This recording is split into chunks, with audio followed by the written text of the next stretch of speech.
U.S. President Joe Biden restates his polite warning to his Chinese counterpart Xi Jinping in the virtual meeting between the two leaders on November 16th. Biden said the U.S. is strongly opposed to unilateral efforts to change the status quo or undermine peace across the Taiwan Strait. Likewise, he also underscored that the United States remains committed to the One China policy. Biden said that he made very clear that he supports current U.S. law. Under the Taiwan Act, the United States does not recognize Taiwan's independence, yet commits to helping the island defend itself. Biden said, "We're not encouraging independence, we're encouraging them to do exactly what the Taiwan Act requires. That's what we're doing, let them make up their mind." A total of 4.4 million U.S. workers quit their jobs in September, setting a record high rate of 3% and being called Great Resignation by market analysts. The U.S. Labor Department's Job Openings and Labor Turnover Survey, released on November 12, indicated that of the record high 4.4 million workers quitting, 863,000 were in the accommodation and food service sectors, and 987,000 were in leisure and hospitality. The quitting rate in leisure and hospitality sectors is 6.4%, and accommodation and food services raised to a 6.6% on average. Both figures came in at over twice the national rate and at levels at or near their respective record highs. U.S. Commerce Secretary Gina Raimondo said on November 15th that the U.S. is exploring to form an economic framework that goes beyond the CPTPP and that could be even more robust in some ways than the traditional free trade agreement. She said the U.S. is open to a cooperative framework with Japan and other friendly nations that oversees a wide range of areas, including digital technology and supply chains. In late October, U.S. President Joe Biden announced plans for an Indo-Pacific economic framework at the East Asia Summit virtual meeting. Raimondo said Japan and the U.S. agreed to establish a bilateral commercial and industrial partnership in areas of mutual interest and advantage.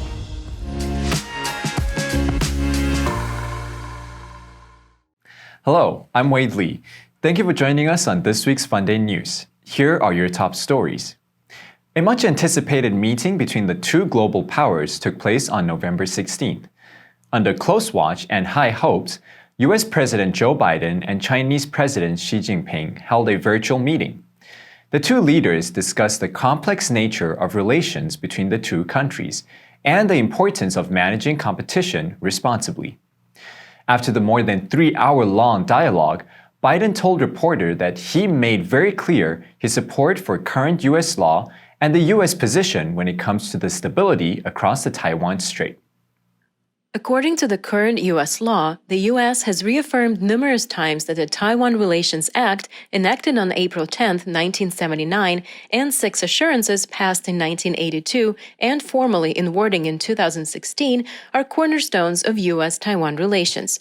The long version of the title of the Taiwan Relations Act is an act to help maintain peace, security, and stability in the Western Pacific and to promote the foreign policy of the United States by authorizing the continuation of commercial, cultural, and other relations between the people of the United States and the people of Taiwan, and for other purposes. Biden underscored his support for the Taiwan Relations Act, which shapes the parameters of the U.S.-Taiwan relationship.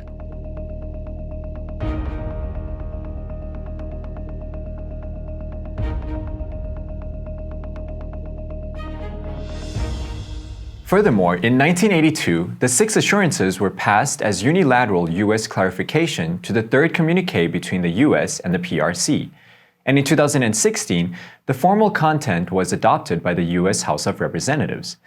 The U.S. reassures her determination to protect the peace and stability across the Taiwan Strait. President Biden also reiterated in his virtual meeting with Xi concerning this point. He underscores that the U.S. strongly opposes unilateral efforts to change the status quo or undermine peace and stability across the Taiwan Strait. On November 16th, White House National Security Advisor Jake Sullivan said Biden reminded Xi during their virtual meeting that he voted as a senator for the Taiwan Relations Act.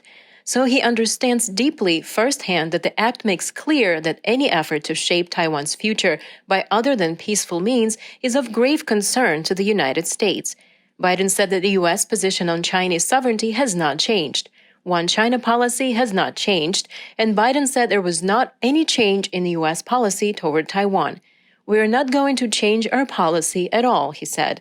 "We are not encouraging independence. We are encouraging them to do exactly what the Taiwan Act requires. That's what we're doing. Let them make up their mind."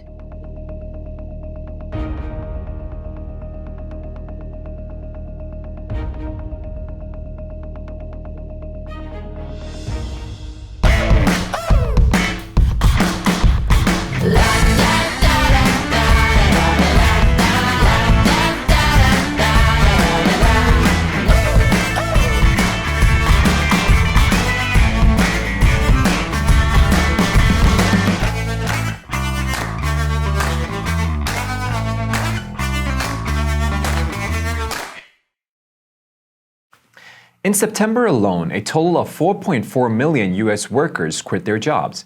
Yet the number of job openings late September remained extraordinarily high, at 10.4 million openings. Lots of U.S. businesses continue to report difficulties attracting workers, raising wages, and offering perks to bring in much-needed staff. The U.S. Treasury Secretary Janet Yellen weighed in on the labor market dynamic on November 12th, saying, "Labor supply is abnormally low." She believes this is the byproduct of the pandemic.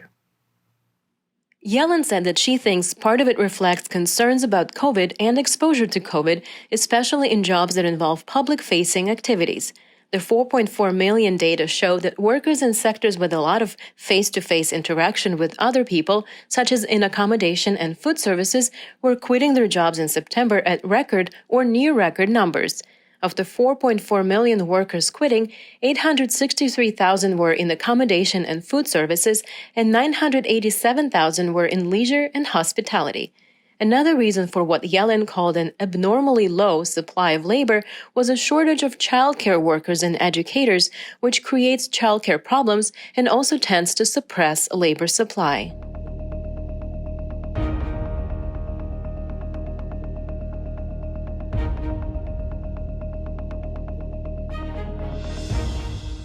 Nikkei Asia, the owner of the British media Financial Times, posted a news story on November 16th titled, "The U.S. won't join CPTPP, but will seek new framework."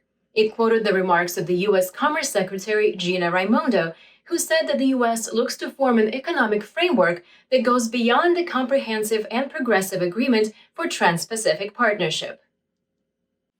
In October, U.S. President Joe Biden announced that the U.S. will explore with partners the development of an Indo-Pacific economic framework that will define the shared objectives around trade facilitation, standards for the digital economy and technology, supply chain resiliency, decarbonization and clean energy, infrastructure, worker standards, and other areas of shared interest. On November 16th, U.S. Commerce Secretary Gina Raimondo confirmed this vision on her trip to Japan and made clear that the U.S. looks to form a new economic framework that goes beyond the CPTPP. Beforehand, the U.S. and Japan agreed to establish a Japan-U.S. commercial and industrial partnership. Raimondo cited supply chain bottlenecks, the global chip shortage, and clean energy as among the priorities for the two countries.